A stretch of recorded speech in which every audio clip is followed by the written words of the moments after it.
Hi all. അപ്പോൾ നമ്മുടെ PSCയുടെ company board LGSൻ്റെ notification അടുത്ത കാലത്ത് തന്നെ വരാൻ പോവുകയാണ്.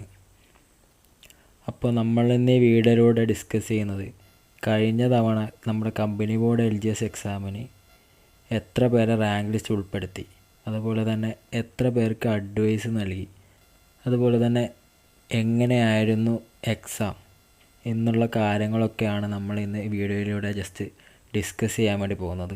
അപ്പോൾ നമുക്ക് നേരെ വീഡിയോയിലേക്ക് കിടക്കാം. ആദ്യം തന്നെ നമ്മുടെ നിലവിലുള്ള ലിസ്റ്റ്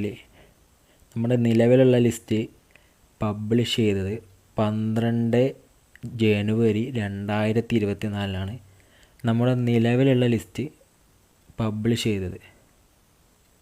അപ്പോൾ നമുക്കറിയാം, അപ്പോൾ നമ്മുടെ അടുത്ത ലിസ്റ്റ് പബ്ലിഷ് ചെയ്യുന്നത് ഏകദേശം 2027 ജനുവരിയിലായിരിക്കണം. അതായത് ഈ ലിസ്റ്റ് കഴിയുമ്പോൾ തന്നെ നമ്മുടെ അടുത്ത ലിസ്റ്റ് പബ്ലിഷ് ചെയ്യണം. അപ്പോൾ അങ്ങനെ നോക്കുകയാണെങ്കിൽ നമുക്കറിയാം, ഈ ലിസ്റ്റ് ഇപ്പോൾ നിലവിൽ വന്നിട്ട് 2024 ജനുവരി നിലവിൽ വന്നിട്ട് ഏതാണ്ട് ഒന്നര വർഷത്തോളം ഇപ്പോൾ കഴിഞ്ഞു. അതിനർത്ഥം ഇനി 1.5 വർഷത്തിനുള്ളിൽ വീണ്ടും PSCക്ക് ഒരു ലിസ്റ്റ് ഇടേണ്ടതുണ്ട്. അപ്പോൾ ഉടനെ തന്നെ അതിന് കുറച്ച് നടപടികളുണ്ട്. എക്സാം നടത്തണം, അതുപോലെ തന്നെ കുറേ കാര്യങ്ങളുണ്ട്. അതുകൊണ്ട് തന്നെ അടുത്ത് തന്നെ നമ്മുടെ എക്സാം വരാനുള്ള സാധ്യതയാണ് കാണുന്നത്.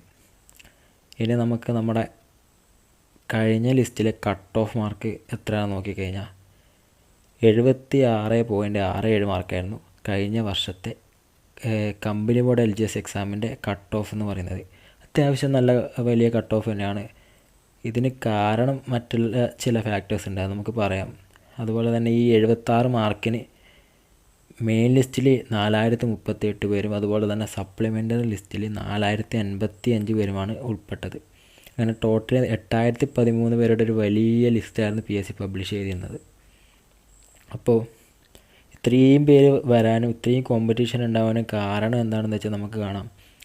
ഡിഗ്രി ക്വാളിഫിക്കേഷൻ ഉള്ളവർക്ക് ഇതിൽ അപേക്ഷിക്കാൻ കഴിയും. നിങ്ങൾക്ക് ഡിഗ്രി ഉണ്ടെങ്കിൽ അപേക്ഷിക്കാം, അതുപോലെ തന്നെ നിങ്ങൾക്ക് PG ഉണ്ടെങ്കിൽ അപേക്ഷിക്കാം.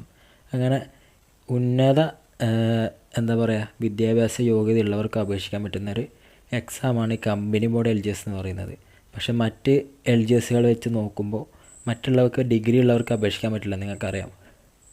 പക്ഷേ ഇതിന് അങ്ങനത്തെ ഒരു ക്രൈറ്റീരിയ ഇല്ല. അതുകൊണ്ട് തന്നെ നല്ല കോമ്പറ്റീഷൻ ഈ ഒരു എക്സാമിന് കൂടുന്നതായിരിക്കും. അതുപോലെ തന്നെ നമ്മുടെ ഗവൺമെൻറ് അണ്ടറിലുള്ള കമ്പനീസിലും ഇൻസ്റ്റിറ്റ്യൂഷൻസിലൊക്കെ ആയിരിക്കും നമ്മളെ ഈ എക്സാം പാസ്സായി കഴിഞ്ഞാൽ നിയമിക്കാൻ വേണ്ടി പോകുന്നത്. അതുപോലെ തന്നെ ഈ ഒരു 8000 പേരെ ലിസ്റ്റിൽ ഉൾപ്പെടുത്തിയിട്ടും ഇപ്രാവശ്യം നിയമനം നടന്നത് ഏകദേശം 2000-ഓളം നിയമനങ്ങൾ ഇപ്രാവശ്യം ഈ ഒരു മെയ് ജൂൺ ആ കാലഘട്ടത്തിൽ, അതായത് ഈ വർഷം മെയ്യോട് കൂടിയിട്ട് ഏകദേശം 2000 സംതിങ് ആൾക്കാരെ PSC നിയമിച്ചു കഴിഞ്ഞിരിക്കുന്നു. അതായത് വേക്കൻസി പ്രൊവൈഡ് ചെയ്തിട്ടുണ്ട്. അപ്പോൾ ഇനി ഭാവിയിലും ഒരുപാട് വേക്കൻസീസ് വരാൻ സാധ്യതയുണ്ട്. കാരണം ഡിഗ്രി ഉള്ളവരൊക്കെ അപേക്ഷിക്കുന്ന ഒരു എക്സാം ആയതുകൊണ്ട് തന്നെ ഇതിൽ അതായത് ഡിഗ്രി ലെവലിലുള്ള ഒരാൾക്കാർ ഇത് എഴുതുന്നത് കൊണ്ട് തന്നെ അവരൊക്കെ മറ്റ് ലിസ്റ്റിലും ഉൾപ്പെടാനുള്ള സാധ്യത വളരെ കൂടുതലാണ്. അവർ LGSലേക്ക് വരാതെ മറ്റ് ലിസ്റ്റിലേക്ക് പോകാനാണ് സാധ്യത കൂടുതൽ. അപ്പോൾ ഒരുപാട് ഡിലീഷൻസും കാര്യങ്ങളൊക്കെ വരുന്ന ഒരു ലിസ്റ്റ് തന്നെയാണ് ഈ കമ്പനി ബോർഡ് LGSൻ്റെ എക്സാം എന്ന് പറയുന്നത്. അപ്പോൾ നിങ്ങൾക്ക് ഒരുപാട് സമയമുണ്ട് ഇനി പഠിക്കാൻ വേണ്ടി. ഏകദേശം ഇനി എക്സാമൊക്കെ നോട്ടിഫിക്കേഷനൊക്കെ വന്നിട്ട് എക്സാം ഡേറ്റൊക്കെ പറയുന്നത് വരെ അത്യാവശ്യം നല്ല ടൈം തന്നെ ഇതിന് പഠിക്കാൻ വേണ്ടിയുണ്ട്. ഒരുപാട് വലിയ സിലബസൊന്നും അല്ല, എന്നാൽ അത്യാവശ്യം പഠിക്കാനുണ്ട്. അപ്പോൾ അത്യാവശ്യം 70+, 76 ഒക്കെ കട്ട് ഓഫ് വരുന്നൊരു എക്സാം ആയതുകൊണ്ട് തന്നെ ഒരുപാട് പ്രിപ്പയർ ചെയ്യണം. അല്ലെങ്കിൽ നിങ്ങൾക്ക് ഇതിൽ ഉൾപ്പെടാൻ പറ്റില്ല. കാരണം 76 മാർക്ക് കട്ട് ഓഫ് എന്ന് പറയുന്നത് അത്യാവശ്യം ഹൈ മാർക്ക് തന്നെയാണ്. അപ്പോൾ നിങ്ങൾക്ക് ഈ ഒരു ജോലി വേണമെന്ന് ആത്മാർത്ഥമായിട്ട് ആഗ്രഹം ഉണ്ടെങ്കിൽ ഇന്ന് തന്നെ നന്നായിട്ട് കഷ്ടപ്പെട്ടിരുന്ന് പഠിക്കാൻ ശ്രമിക്കുക. നിങ്ങൾക്ക് പഠിച്ചു കഴിഞ്ഞാൽ എന്തായാലും നിങ്ങൾക്ക് ഈ ജോലി കിട്ടുന്നതായിരിക്കും. അപ്പോൾ നിങ്ങൾക്ക് ഈ വീഡിയോ ഇഷ്ടപ്പെട്ടെന്ന് കരുതുന്നു. നിങ്ങൾക്ക് ചാനൽ ഇഷ്ടപ്പെട്ടെങ്കിൽ സബ്സ്ക്രൈബ് ചെയ്തിട്ട് സഹായിക്കുക.